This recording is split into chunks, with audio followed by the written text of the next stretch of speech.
to speak on this.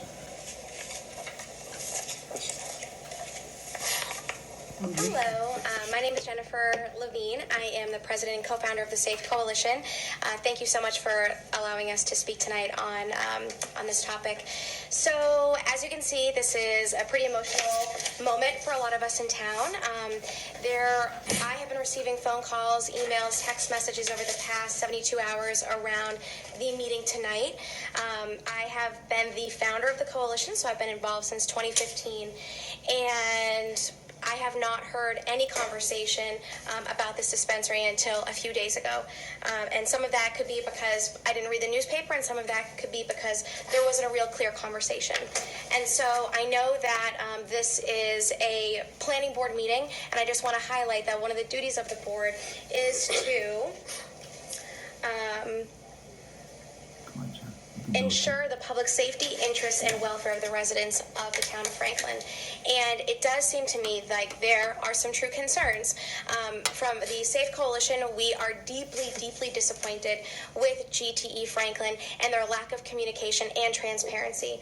The Commonwealth of Massachusetts created the Cannabis Control Commission to create transparency and conversation around legal dispensaries and marijuana use in the state of Massachusetts.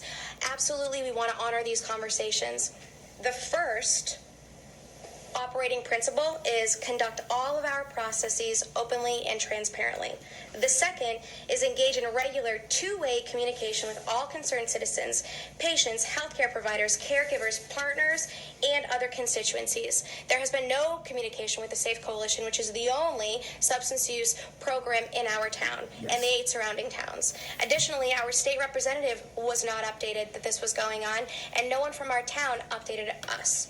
Certainly, that's not your responsibility. Legally, you're not obligated to do that. I do want to share that we participate in the majority of the schools here, the majority of the sports, and the majority of the after-school programming, working with students and families around substance use disorder.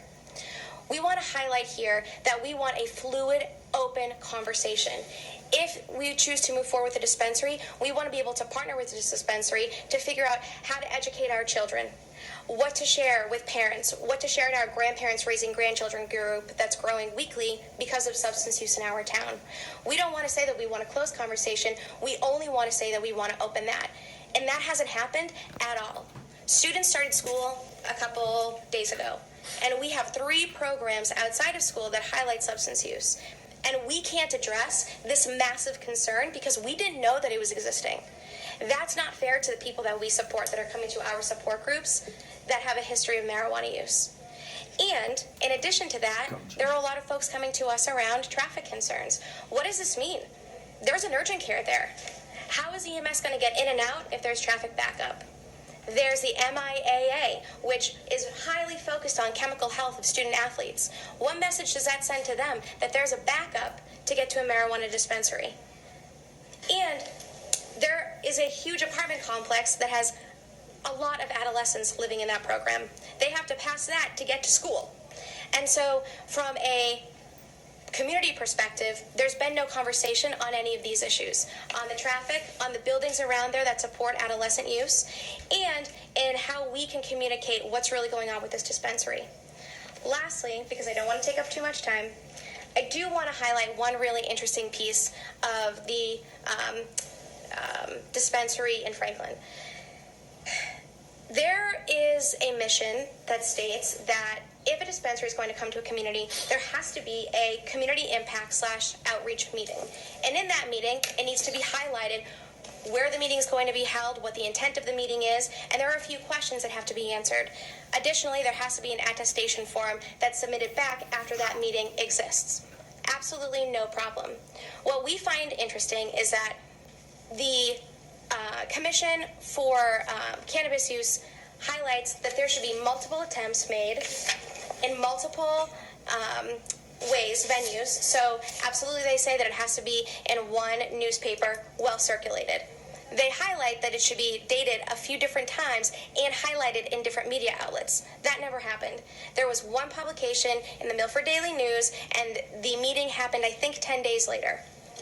The GTE folks explained that there was no one in opposition at this meeting, and when I looked for the attestation form, I couldn't find it. Certainly, maybe it's published somewhere that I couldn't find, but I couldn't find it. And really what I was looking for is the last section of that attestation form where there are two really, really important questions. And those are, what steps will be taken by the marijuana establishment to prevent diversion to minors? That's question number 9. And question number 11 is, a plan for how the marijuana establishment will positively impact the community. Now, I haven't heard any conversations on question number 9 and question number 11.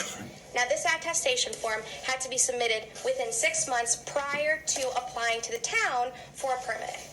And so I'm hopeful that with all this conversation, that we can find that attestation form, we can pull these records, we can have this conversation, because it doesn't already exist. And really, the SAFE Coalition is providing this. The SAFE Coalition is providing opportunities for minors to prevent substance use. The SAFE Coalition is providing education and awareness to parents of minors for substance use. And I would love to have a conversation with GTE around what the positive impact to our community will be related to minors. So I hope that you can take all that into consideration, and I hope that we can have future communication and conversations. Thank you. Thank you.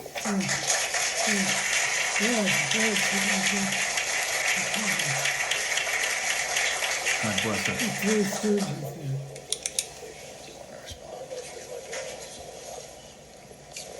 No, don't let him respond. Just one small comment. You said that there was no traffic considerations. If you had gone to previous meetings, planning board meetings, we have a traffic consultant and a traffic study done.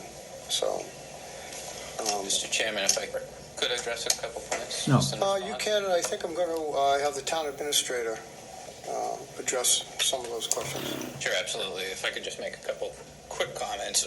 Obviously, we respect the position, and I think as you've seen throughout this process, and I hope we've conveyed, GT Franklin is committed to the community. They've hosted the community outreach meeting since the beginning. They've been meeting with the police chief, with the town administration. We've come before. This is, I believe, our 3rd meeting before the board. We've tried to work hand in hand with the site engineers to make sure this is a safe operation. They've talked about their interest in the town going forward. Why'd you leave us out of I it, think they're Cass? pretty committed.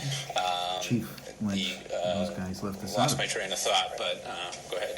So I would like to comment first and foremost, and I appreciate all some of the concerns because during the state application there are sort of measurement tools of how we apply and sort of how we give feedback to the community, and it's actually very important to us to get feedback in the first place. So when we actually held our first outreach meeting, when we didn't have any sort of comments or concerns or nobody reached out to us, we had it in the post. And so we kind of thought that there wasn't really that much activity out here, and so maybe it's due to our lack of sort of not circulating more than once. We didn't see the need to circulate more than once because the first one we didn't have a lot of people show up. So typically when there's a big turnout, that's when you want to sort of hold the second meeting to maybe continue it to another time. But you are right. I mean, we did we actually held our outreach meeting, and we actually have worked on our positive impact plan, which is submitted to the CCC, and we actually reached out to a few communities and actual organizations in order to sort of collaborate with them to when we get to that level after we open. But it was unfortunate we never came across Safe Coalition, and we're actually more than happy to kind of speak off hours on this because we're always seeking to sort of partnership. And we haven't really gotten to a lot of our business plans. And I was kind of trying to mention the highlights earlier, but we are trying to focus on diversion, trying to do educational seminars, not just for the youth, but of any age who are curious about the product. We are going to hold in the retail site. There's going to be once a month seminars that are an hour or two long for anybody to sort of come in. And those are some of the programs that we've sort of introduced. It's not something that CCC enforces us to. So we're more than happy to take any more suggestions. But we are handling this thing the best way we can. And with the more feedback, I feel like that's how we can all grow. So we're more than happy to take more feedback. Thank you. Jamie? Thank you, Mr. Chairman. Jamie Helm, the town administrator. I'm not sure exactly which point to start with. The first thing I would like to acknowledge is the Safe Coalition does do a fantastic job for this community and this region. I think this organization, the town of Franklin, has done the best we can to try to support them over the past years. We do agree with many of the concerns that Jen just did bring up. One point I would like to highlight that I've mentioned here at previous planning board meetings, in terms of how to impact the community positively. The reality is that the situation before us is here. The voters of the state have voted multiple times for these issues, and they voted in the town of Franklin. And so really at this point, we're trying to make lemonade out of lemons. And one of the highlights of this is an agreement that is etched in state law, which is called an impact fee, which is in the amount of about $300,000 a year or $1.5 million over each 5-year term.